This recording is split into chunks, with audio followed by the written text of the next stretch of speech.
Okay, got an awesome video for you today featuring 4 radiants and 2 Princess of Hearts.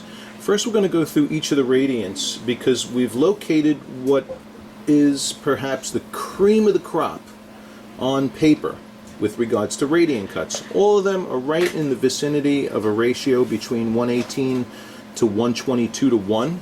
So their length to width ratio is going to be all very similar. The first one that we're looking at here is a 2 carat.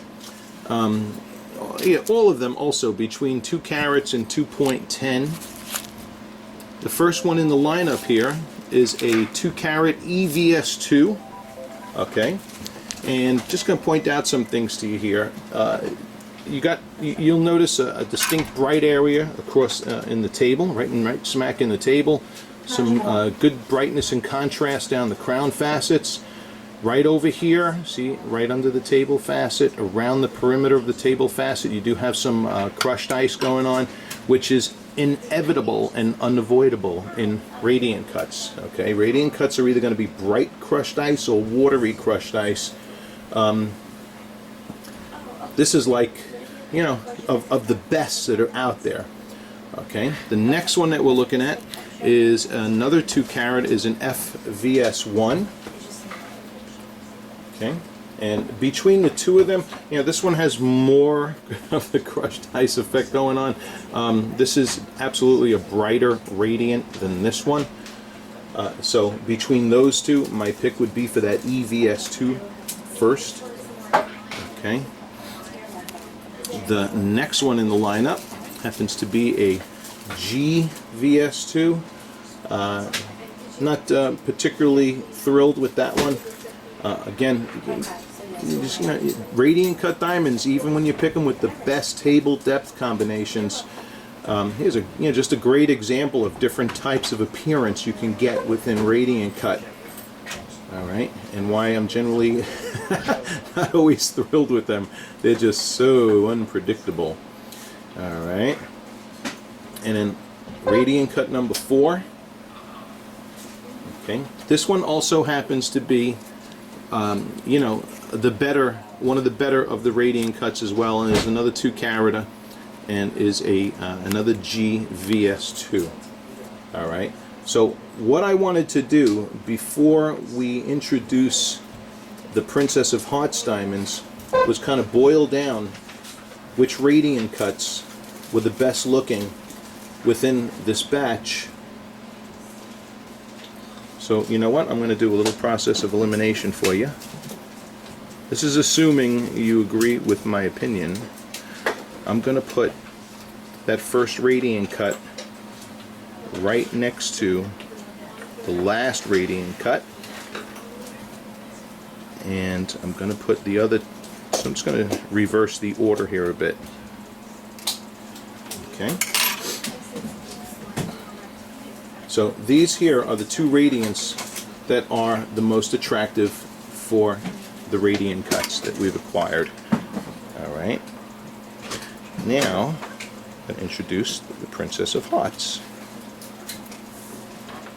This first one here is a 172 EVS2. Okay. And you're going to notice that the reflections of white light are more intense. And that is simply because a heck of a lot less light leakage and a broader facet structure. Okay, because that's a hearts and arrows square, very minimal leakage, and what AGS would call ideal brightness and contrast. Okay, and of course there is a size difference because radiant cuts are cut shallower by nature, especially when they're rectangular like this. But there's a trade-off, which you're plainly seeing in the video. This Princess of Hearts up here is a 230 HVS2 here in the inventory. Another absolutely gorgeous Princess of Hearts, and you'll see, you know, very similar, if not exact, brightness and patterning between the 2 Princess of Hearts. That's because of the amazing consistency to which these diamonds are cut. at the factory. Okay. Very nice. So right there, top 4 contenders. And you can see the sizing of this 230 Princess of Hearts has, you know, jumping up there pretty comparable to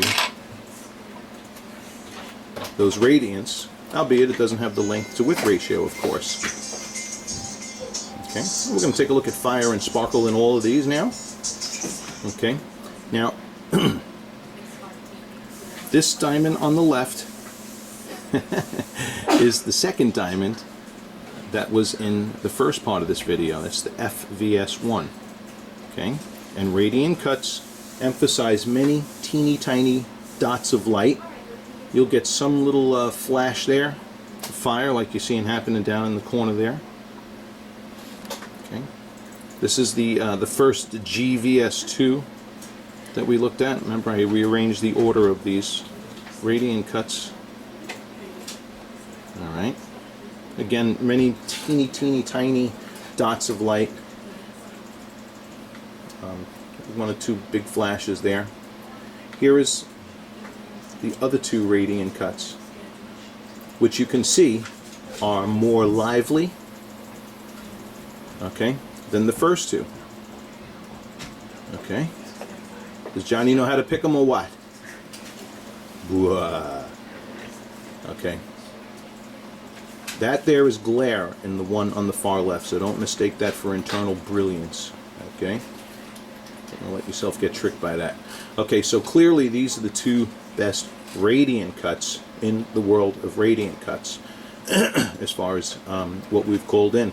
And it's pretty much what we expect when we're looking for good radiant cuts. Okay? However, yeah, look at the bold, broad flashes of fire popping off of those Princess of Hearts. Okay. That's AGS Ideal Optics in a cut cornered square. Okay, so there's the 4 of them.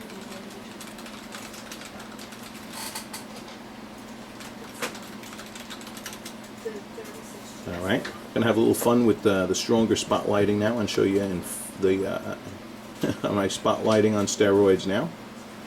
Okay, and once again the FVS1 and the GVS2. Yeah, lots of crushed ice going on there. A lot of loss of light. A lot of light leakage. Ooh-wee. Okay. Here are these other 2 radiant cuts, much more lively. Alright. So if you're going to do a radiant cut, we found it. I would look back on these 2 again in the video. Under white light, you know, in the first initial white light reflection. But even between these last 2 radiant cuts, if I had to tip my hat to one of them over the other, it would be the one on the right. Okay, which is a one of the GVS's, and one of the lesser expensive diamonds that we acquired for this shoot. So, thought you might like that. As long as all these, as long as it passes all of our other gemological examinations, make sure there's no surface breaching inclusions, no high grain levels that will cause any transparency issues. I don't think it will, but that would be my choice for a radiant. That is a good radiant cut there on the right. Actually, both of these 2 are, but I kind of give the nod more to the one on the right. However, bam. The splashes of color and intensity of fire that is coming out of these Princess of Hearts is hard to ignore. So, if your fiance is dead set on a radiant cut, get that last radiant. We're going to scan in the details of those last 2 radiant cuts for a gemological examination for you to check out. You've already seen the gemological examinations on these Princess of Hearts. We're completing the rest of the data on the EVS2, which wasn't published, but you can rest assured it's hot. Okay. All right.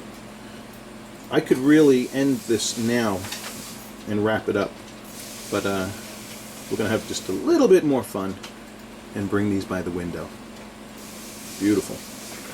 Okay, before we head to the window, there was one more thing I wanted to shoot here in the lab, and that was your color differences between these three diamonds that we're looking at. We're going to take another look at color as we're by the window in natural lighting, but here in the lab environment, you got that. This is that last 2-carat G radiant that I like. Here is the 230H VS2 Princess of Hearts, and there is the 172 EVS2. So you can see how this is colorless. Less than 1% of diamonds in the world that go into engagement rings are D or E colors. So very, very rare color. H, however, is not yellow, and this particular H does have strong blue fluorescence, which if you're going to see the effects of it anywhere, it would be in natural daylight, where you have ultraviolet, long wave ultraviolet, which we're going to look at in a second. And then lastly, this is that G color,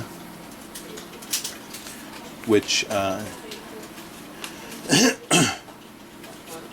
let's see, I don't think this one has fluorescence. No, that one doesn't have fluorescence and is a straight up G. I don't believe the 170 has it either, which I'll check. Nope, no fluorescence in the 170E either. Okay. So here are your colors looked at in the critical backdrop, in GIA's official lighting for grading diamond color, Northern Daylight Fluorescent. Okay.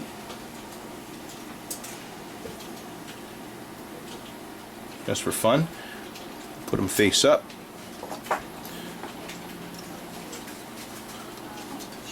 Bear in mind, the color that you're seeing now against this flat white background is not realistic to what you're going to see on a hand, because very few people have skin this white.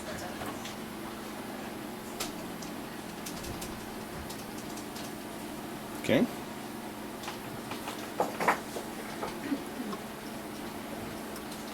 Another radiant. That first radiant that we were looking at too was an E color. So, which was one of the nicer ones too. Icy white E.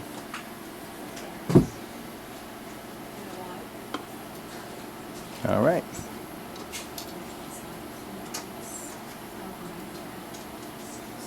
So, just out of curiosity, just for fun, that may be another factor you may want to take into account if you're going to head the radiant cut route.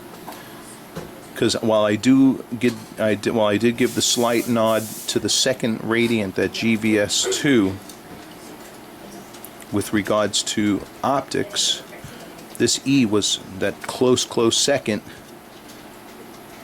But in color, yeah, there's your E next to your G radiant cuts.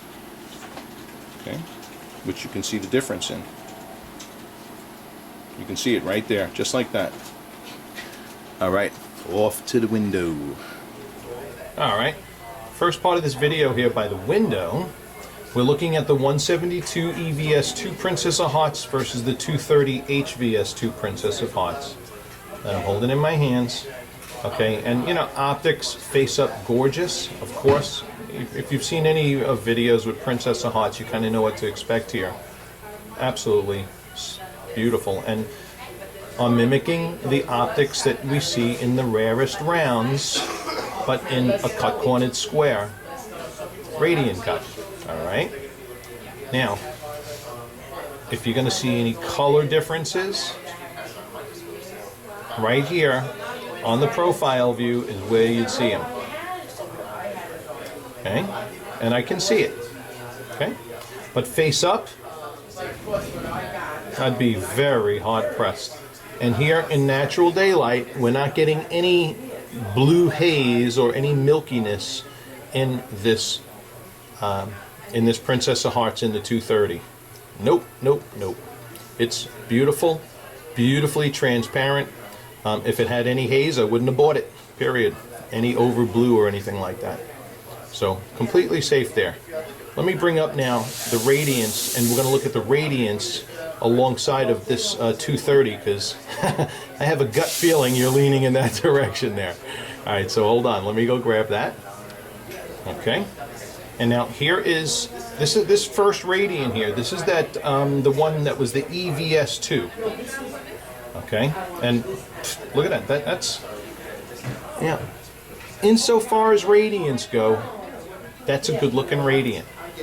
But, bam, you know, the same type of thing. The intensity of the bright white reflections in the Princess of Hearts, you know, is because of, you know, the minuscule leakage in it, while radiants do contain more leakage. All right, so beautiful demonstration of two cut-cornered squares, two diamonds formerly designated as cut-cornered squares on a lab report,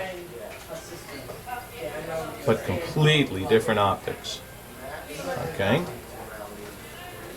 I'm going to get that other radiant and just put it next to this one here so we can compare them side by side here in natural lighting. Then we'll pull this Princess of Hearts back into the picture again. Okay, here are the two radiant cuts. Here's the GVS2 on my right and the EVS2 on my left. All right.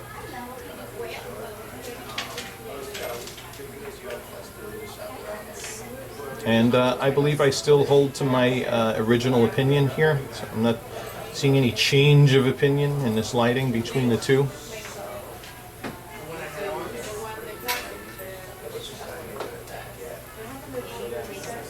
All right.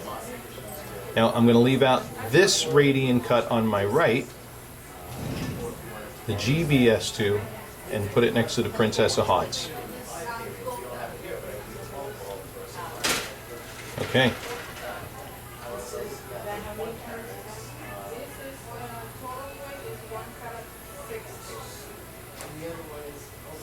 Sometimes the camera has a little trouble focusing.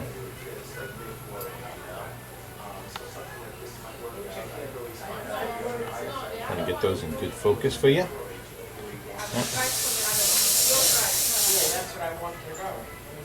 Wow. So you got the G on the left and the H on the right. And if you're saying to yourself, the H looks like it's facing up whiter, well, there's a lot of people who draw that conclusion also because of the mere fact of the bright, intense reflections of the Princess of Hearts. Right?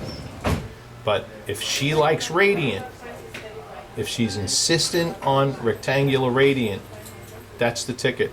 Either that one or the E color is the ticket. All right. And there you go. That wraps this clip up. I hope everything has helped. You guys learning about diamonds. Hit subscribe up in the top left-hand corner. Unless I think of one more thing to shoot. Yeah, you know what? Maybe I'll grab one of those radiants that had even more light leakage and just show you next to this one.